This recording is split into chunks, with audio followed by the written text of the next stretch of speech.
The first day of Navratri is dedicated to Shailaputri Devi.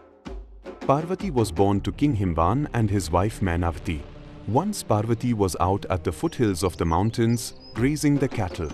Whenever her cattle were grazing in the area, Parvati always made sure to visit the Shiva temple, which was just a couple of yards away. Close to the temple was a forest where an asura named Khandakasur lived. This asura looked like a massive rock and had the terrifying power to turn anything he touched into stone. Seeing an opportunity, Khandakasur came out of the forest and turned all of Parvati's cattle into stone. When Parvati discovered what had happened, she was furious. She ran to face the asura and struck him with a stick.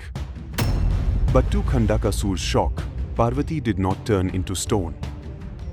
Surprised, Khandakasur asked her how that was possible. Parvati revealed that she was Shailaputri, Shaila meaning stone, and Putri meaning daughter. She was the daughter of the mountains. Born from their strength and protected by stone itself, she could never be turned into stone by anyone else.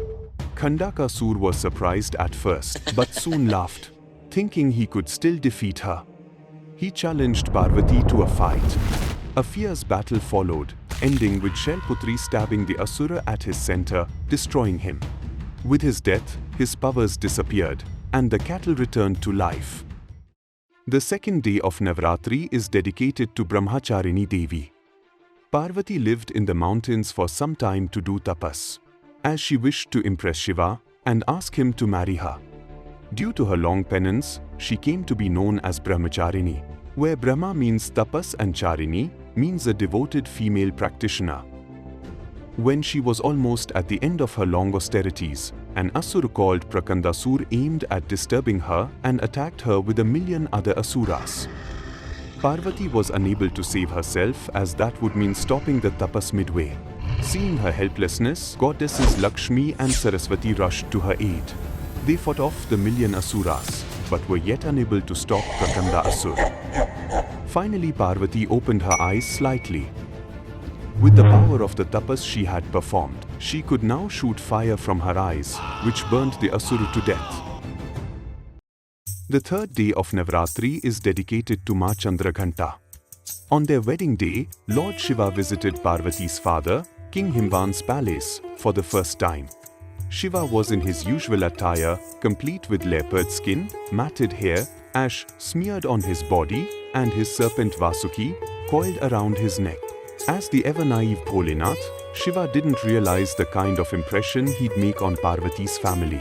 Not only this, in the marriage procession came his followers comprising ghosts, ghouls, goblins, ascetics, and so on. All this was a shock to Parvati's family, and her mother actually fainted.